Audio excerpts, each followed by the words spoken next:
Coming up on show 874, Tesla is fighting back against owners who choose to mod their cars. Stick around, I'll tell you more. Plus on the podcast today, Volkswagen introducing the Golf eHybrid and GTE for their latest generation of cars. Chinese EV maker XPeng launching in the US, an IPO in the US, and why the ŠKODA ENYAQ will beat the VW ID4 to a big reveal. Well, good morning, good afternoon, or good evening, wherever you're listening in the world. Welcome to EV News Daily, the edition for what happened on Monday, 24th of August. My name is Martin Lee. I go through every single EV story that I can find on the interwebs every day, so you don't have to. Thank you, as always, to MyEV for helping make the show. MyEV.com, to give you their full name, is a marketplace. If you're in the US, maybe you're buying, maybe you're selling, maybe you're EV curious, maybe you just like to watch, whatever. You can check out myev.com and get involved in the EV community, whether you're an owner or not, or you just want to see what's going on. Go and check out myev.com. By the way, over the weekend, if you haven't caught it on YouTube, or it'll be on catch-up, I guess, Ken Block was the star driver in the Project E racing, which they had a race, or the races on Saturday and on Sunday as part of the WRX event. It was at Hobject in Sweden, a legendary circuit. That's why Ken Block flew all the way from the US to Europe just to do that. Now, Project E is a taster of where World Rallycross is going to be going. Like, Rallycross is going to be electric in the future. A lot of motorsports are going to be electric in the future. This works perfectly because it's 6 minutes or 6 laps, 4 minutes of time, whatever. It's pretty short attention spans. The cars go back to the pits where they're going to recharge, and so it's not like a race. It's not like an endurance race, and so electric, and also it's 4-wheel drive. You're on tarmac, you're on dirt. All of the torque of electric motors just makes sense. Now, the cars aren't quite there yet. They're about, I think Ken Block's time was about a second off of the combustion cars over the track, but still, that's pretty good, right? You can check it out on YouTube, on his Twitter. He's put some interior shots of him just racing around in the all-electric Ford Fiesta, and the races, of course, as well, which he won, are online. I think YouTube, probably the easiest thing that most people can get. I watched it on satellite TV here over the weekend on Saturday and Sunday. I watched all of the World Rallycross because you know what, I love my racing, even if it means burning things occasionally. But electric racing is going to be something which we see a lot more of in the future. Well, Volkswagen is the first story today. They're electrifying their 8th generation of Golf with 2 new plug-in hybrid versions, the Golf eHybrid and the Golf GTE. And that means no less than 2 Golf models are now available as plug-in hybrid models for the very first time. The new Golf plug-in hybrid versions feature about 50% higher energy capacity. That's 13 kilowatt hours compared to the plug-in hybrid drive of the previous Golf, the old Mark 7. It allows more electric range when the battery's fully charged. The eHybrid and the GTE can do plenty of miles on zero emissions motoring. The eHybrid about 80 kilometers fully electric, and the GTE about 62 kilometers. The E-mode permits all electric driving on country roads, on motorways, and of course it's got the kind of technology where you can put it into electric save mode as well. So if you are heading into a no-emission zone, a city or something like that, I mean, the GTE, the Golf and the Passat, the GTE technology, I really like from VW. For those not ready for a full EV, it's just a great way of having a fun, powerful plug-in hybrid that actually has that backup reassurance of a combustion engine. Wouldn't be for me, wouldn't be for many people I recommend, but equally, I just think it's a really nice evolution of the plug-in hybrid technology. Been around a while now, those GTE cars, and they're nice. Okay, moving on. Chinese electric vehicle maker XPeng said it hopes to raise up to $1.1 billion in its initial public offering. That's when you hear them talk about IPOs. In New York, seeking to ride the enthusiasm for EVs scene, even as US and China relations are strained, says Autoblog website. Well, the company said on Friday it intends to sell 85 million shares of the American Depository Share, the ADS, each representing 2 of the A-class ordinary shares, priced between $11 and $13 a share. At the top end of the range, XPeng's valuation around $9.17 billion US.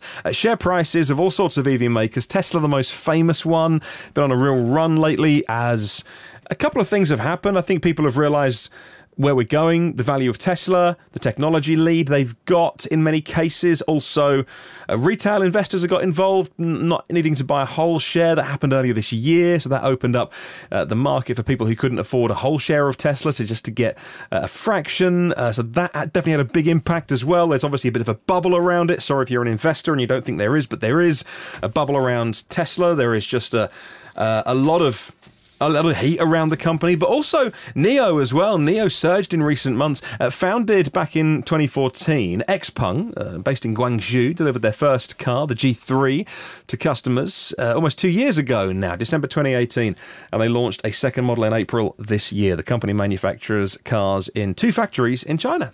All right, I've mentioned NIO, let's move on. And the Chinese car maker NIO wants to implement their expansion plans faster than originally suggested. NIO operates at the moment only in China. First vehicles from the manufacturer are going to be on sale in Europe as of the second half of 2021, according to Electrive, the world's worst kept secret. We all knew NIO were going to be selling their cars in Europe, and they kept saying, phrases along the lines of, well, we're looking at other markets, and when the time is right, it's like, yeah, you're going to be selling your cars here in 2021. Company CEO William Li announced that the brand is to be represented in the most important global markets all the way through to 2023-24, but before then in Europe, NIO will compete in individual countries, but NIO won't reveal what those countries are. Norway! They said that they're open-minded and they're reviewing which markets they'll be selling the NIOs in. Norway! It's quite possible NIO could offer its models at significantly favourable prices in Europe. So far, the startup offers their ES8, the ES6 and the EC6 in China. Would you buy a Chinese EV? Well, if you're going to buy yourself a Polestar, you already are. If you're going to buy yourself a BMW iX3, you already are buying a Chinese car. If you're going to buy yourself an MG ZS EV, you are buying a Chinese EV. This one, though, would be a Chinese name. That might put some people off, but they'll certainly have distribution networks and places that they can be serviced and go back to. So, you get a lot for your money, a lot of technology as well. We'll have to wait and see what they deliver when they start selling their cars this time next year in, well, I don't know. I could guess at what country, but I really have no idea. Okay, let's talk Tesla. And this is interesting. Tesla is fighting back against owners who hack their cars and mod their cars to get more performance out of them. Tesla is fighting back against the owners who unlock performance boosts that Tesla themselves will sell you. People have worked out how to do a software update. The most recent example was a $2,000 acceleration boost for the Model 3. If you had the dual motor, the unlock is about 50 horsepower on the Model 3 powertrain, and it'll do the 0 to 60 time down into 3.9 seconds. Says Fred at Electrek. Well, earlier this year, Electrek reported on a company called, is it ENYAQ? I-N-G-E Next. ENYAQ, that released a device. Now, this device enabled Tesla owners to have the same capacity, the extra 50 horsepower, for half the price than Tesla were charging. So all Model 3 owners had to do to mod their car would be to plug in a connector to their car, and that would give them more power out of the motors and the battery, and a few other features from ENYAQ as well. There's drift mode, but as it was suspected, Tesla is fighting back. Again, depending on which side of the coin you view this, Tesla is either fighting back against the hackers of their cars, or Tesla is not allowing owners of their cars to mod the cars that they bought. Argue that amongst yourselves.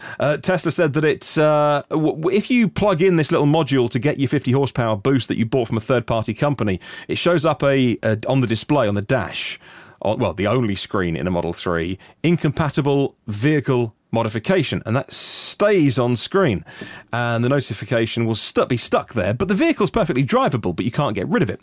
Well, ENYAQ say they're one step ahead of Tesla, and they already have a patch in the works, and it'll be out in a couple of weeks, and that'll they said that they advised all their customers not to do this latest over-the-air update, and only 3 people did, and found that it's caused this problem. So it's not like it's a huge, wide-ranging problem, because most of their customers listened to their advice or the emails they sent out. And The same company is also working on an upgrade to the Model 3 Standard Range Plus. Now, that's a car that you can get for a lot less money, but you get a lot less car. But this upgrade from ENYAQ Next is not performance. Here is a list of the features that the module will unlock. It'll unlock rear heated seat control with a web app or by the rear passengers using the rear window switches for the heated seats. It'll make ambient lights work. It'll do automatic driver door opening. It'll do automatic front and trunk opening with proximity sensors. It will enable drift mode. It will change battery heating. It'll provide you with live data, the battery pack state of health, the beginning of life pack energy, the full nominal pack energy, the isolation resistance, the high voltage system, and the currents, and the low voltage system and the current, the charger temperature. They're also working on the same thing for Model Y as well. So where do you stand on this? I'd love to know in the comments below. If you're watching the audio version of this on YouTube or you're listening to the podcast version, you can email me. hello@evnewsdaily.com is my email address. Where do you stand on this? Because I'm firmly in the position of actually once you buy a car, you've bought the car. And if you choose to mod it and invalidate the warranty, that's one thing. That's absolutely fine. If Tesla say if what you're about to do invalidates you, don't come back to us. If you break it, that's fine, because people have been modding their cars since cars existed. Now, as we move into EVs and we go forwards into an electric future where cars are connected, over-the-air software updates and things like that, more like computers and smartphones, you've bought the car, you've spent your $50, $60, $70, $100,000, but do you even own the car? I mean, really, Tesla just letting you drive it for the sake of you driving a Tesla? Really, are you just loaning Tesla $100,000? But really, it's their car, because ultimately, they can do what the heck they like with it. Now, the famous YouTuber, Rich Benoit, had this issue where he salvaged Teslas and put them back on the road again. Now, Tesla reserved the right to turn off supercharging, and I respect that, because if I buy a car, I think I'm buying the car. I don't think that if I buy a Tesla, I don't think that I'm also buying the right to use the supercharging network. That's a key differentiator. So I'm happy to sign the terms and conditions to say that actually, if I don't modify my car, I'll be allowed to use the supercharging network, whether that is with free unlimited miles on the old cars that are grandfathered in, or whether you're just paying your price for charging like all newer Tesla owners do. That's super fine. And I appreciate that they should have said to Rich, look, you've modded the car, or the car was scrapped or written off, like the insurance company officially wrote it off, but you bought it and put it back on the road. That's fine, but we're not going to allow you to use the supercharging network. I would respect Tesla for that, because they're protecting their investment. They don't want someone plugging in any old electrical thing. Like, they don't know. They haven't verified the repairs that he did, and it's their network. But they also turned off DC fast charging. I mean, all DC fast charging over the air. So he couldn't go to a third-party network. He couldn't, if he had one put in at home, for instance, DC fast charge. That is overstepping, and I'm just waiting for someone to do some sort of lawsuit where a judge has to decide, if you buy a car that's connected over the air, how much of the car are you buying? Like, if you buy a Tesla, are you allowed to mod it? Because otherwise it just turns into a huge, it's like jailbreaking phones. And we're kind of at a stage now of jailbreaking phones where I think the phone makers and the people who jailbreak are kind of in a sort of standoff, and that situation, it's kind of plateaued. It's not really, no one's really trying to shut that down. Of course, they always try and close loopholes where there's security vulnerabilities and things like that, and I understand that. But is that right? Can you buy a car, go to a third-party mod shop, and have, you know, different wheels put on? You could have your car wrapped. You could have some hardware changes. But the minute you choose to plug a device in that makes it go a bit quicker, Tesla go, no, we're going to stop it working. Like, where's the line? I think once you've bought the car, you've bought the car. I'd happily disagree if you think that Tesla are absolutely right in saying, no, if you want your car to go faster, you don't pay that company $1,000, you pay us $2,000.